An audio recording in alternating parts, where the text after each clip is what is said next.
Eu vi no TikTok dizerem assim, do tipo...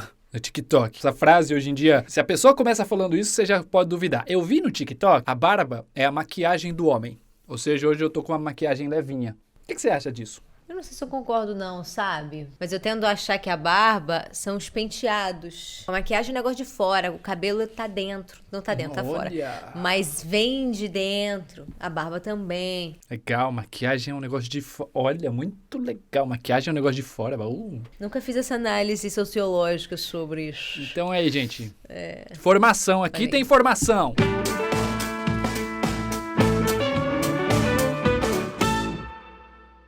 Começou! Hoje trazemos BR, hein? Hoje tem BR aqui. BR Rui. Hoje a gente trouxe aqui pra... Não preciso explicar, já viram no título aí do vídeo 5 filmes brasileiros que a gente quer indicar aqui pra vocês. Filmes nacionais aqui do nosso país que são muito bem feitos. Porque às vezes a gente fica muito preso naquela coisa, Hollywood, não sei o quê. Ou international. Ou international, né? E acaba esquecendo das nossas preciosidades aqui nacionais. Eu, inclusive, antigamente tinha muito um bloqueio com filme nacional. Quando eu via, filme nacional, mas tem muita coisa boa.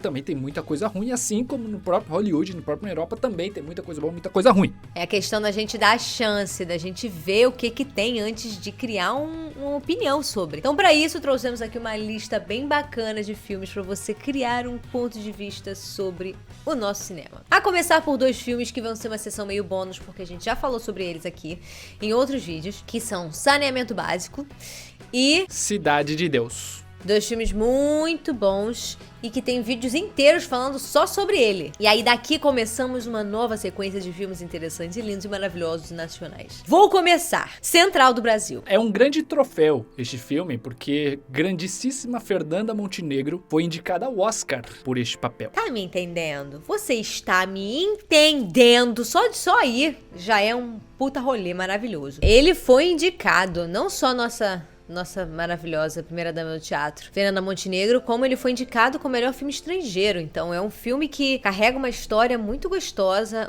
uma responsa muito grande, muito bonita de ter levado o nosso cinema nacional para as indicações do Oscar. Qual é a história, né? Vamos falar sobre.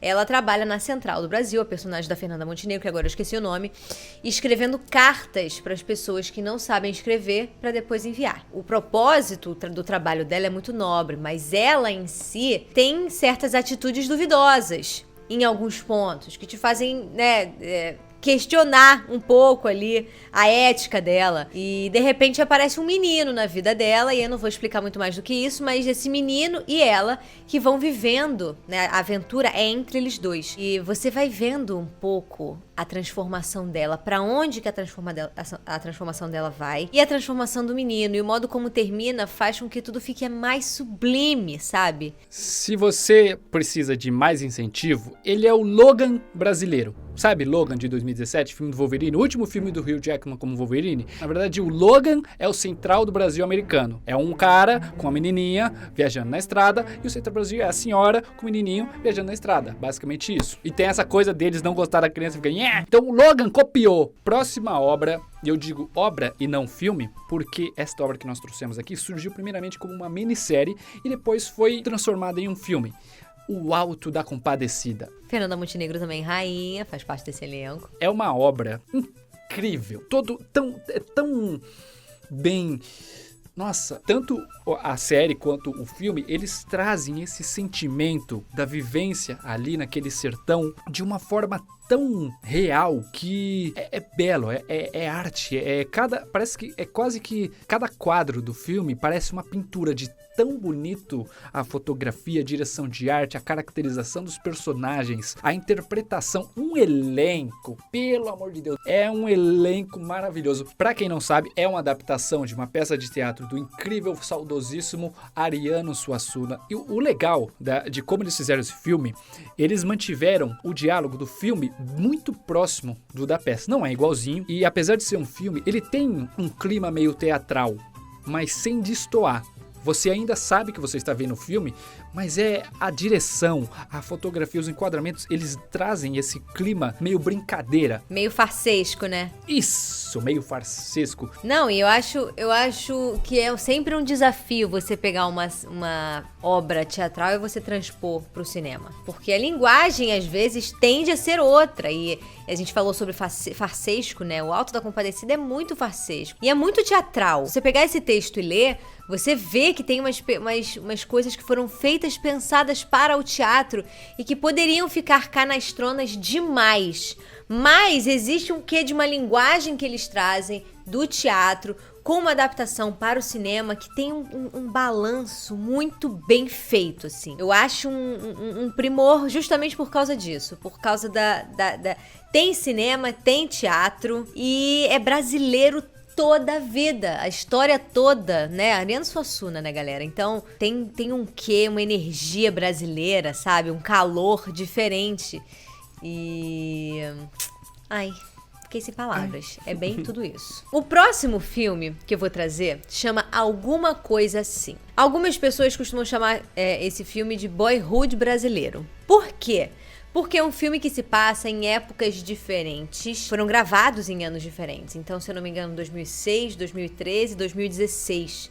Depois eu fui dar uma procurada e eles de fato foram curtas, começou com isso, foi um curta em 2006, que concorreu a prêmios e tal, e aí depois eles fizeram uma continuação em 2013, depois eles finalizaram em 2016 pra fazer a montagem de um longa. Então é muito interessante ver a construção desses personagens com o passar dos anos, como eles se modificam, como a história se modifica, como você acha que a história vai pra um canto, depois de anos depois vai pra outro canto. É muito interessante ver essa pesquisa de um cinema que é feito com o passar dos anos, e essa é a verdadeira pesquisa da dramaturgia. Os atores estão muito bem, foi uma grata surpresa, eu fui assistir sem saber o que eu tava indo ver, e indico muito justamente por ter sido uma grata surpresa. Os atores estão muito bem, já falei isso. Tem um quê de... Sabe aqueles diálogos que a gente engata com pessoas, sei lá, que a gente conhece? O diálogo vai indo, você nem sabe direito porque ele vai se construindo, ele vai acontecendo. Eles alcançam esse lugar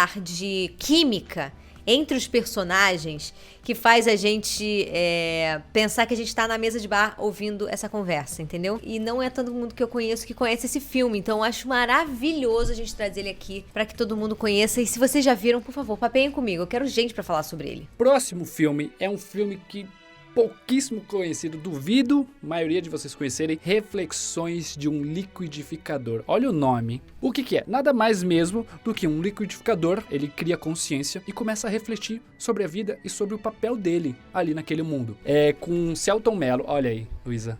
Narração de Selton Mello. Aí. E é uma senhora, Ana Lúcia Torre. O liquidificador dela começa a falar com ela, do nada. E ela fica pensando, achando que ela tá louca, e ele, então, eu não sei se você tá, porque eu tô falando, você tá me ouvindo. É muito doido pra onde o filme vai. É muito legal porque ele tem potencial pra ser um filme muito chato, de uma senhora conversando com um liquidificador.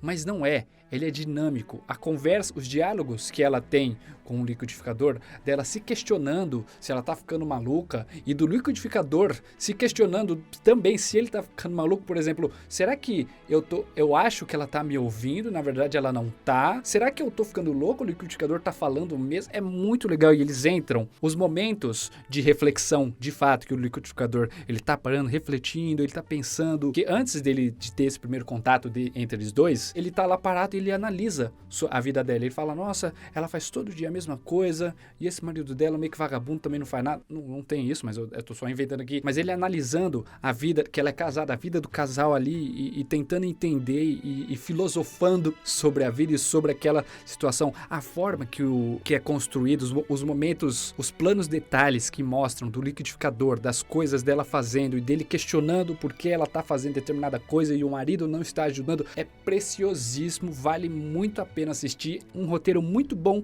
super inusitado, é uma história que te envolve do início ao fim. E agora, para finalizar, né? Nosso último? Pra finalizar. Nosso último. Vou falar logo de uma vez, Bacurau, tá? É um filme, eu sinto que é um filme que traz reflexões muito importantes pro momento que a gente tá vivendo hoje. Muito. Trazendo de um jeito até um pouco... Mesma coisa que você falou do roteiro do Reflexões de um Liquidificador. É um roteiro inusitado, mas absolutamente possível. Loucamente brasileiro. Expliquei bem? Você sentiu? Explicou bem, explicou. É válido pontuar que ele não é um filme com um roteiro e com uma construção de história convencional que a gente tá acostumado a ver, uma historinha que começa e termina. Não, ele é muito significativo. Praticamente o filme inteiro, as coisas que acontecem são muito mais de significado e de sugerir algo do que simplesmente, entendi o que ele tá fazendo. Eu tô pontuando isso porque quando eu fui assistir, eu fui com esse pensamento de querer entender racionalmente e de primeiro eu não gostei muito. Pode ser até que mesmo com esse pensamento vocês não gostem muito no começo, mas depois você para analisar, você assiste de novo, você pega as...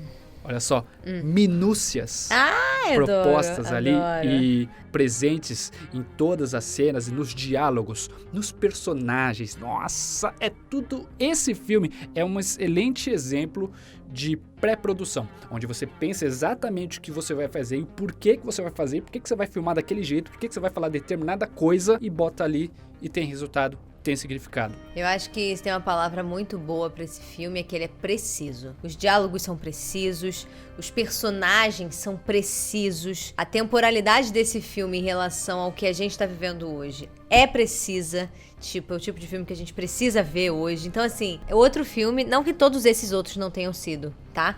Mas é outro filme que eu realmente acho que não dá pra passar a vida sem assistir, justamente por tudo que traz de reflexão pra gente quando a gente vê. Os pontos de vista que a gente se questiona depois de se deparar com essa dramaturgia, com essa história, com essa situação. Absurda e nem tão absurda. Nossa, quero rever real. Também. E é tão bom, né, quando a gente percebe como tem coisa boa na nossa cultura. E tem muita, o tempo todo. Se a gente começar aqui, a gente vai encontrar literatura, a gente vai encontrar cinema, a gente vai encontrar teatro, a gente vai encontrar um monte de coisa. A gente aqui fala mais de audiovisual. Mas eu acho importante a gente levantar essa bandeira do olha um cadinho. Se você não costuma fazer isso, tem muita gente que já levanta essa bandeira. Mas se você não costuma fazer isso, olha um pouco pro que a gente faz, culturalmente falando, e valoriza isso. Não só quando vai lá pra fora, não só porque foi indicado ao Oscar, não, pelo tanto de coisa que a gente faz pela gente, assim, o tanto que a nossa cultura transforma a nossa realidade e já transformou. Então, dá uma chance aí pro nosso cinema brasileiro e assiste tudo isso aqui. E acabou? E acabou.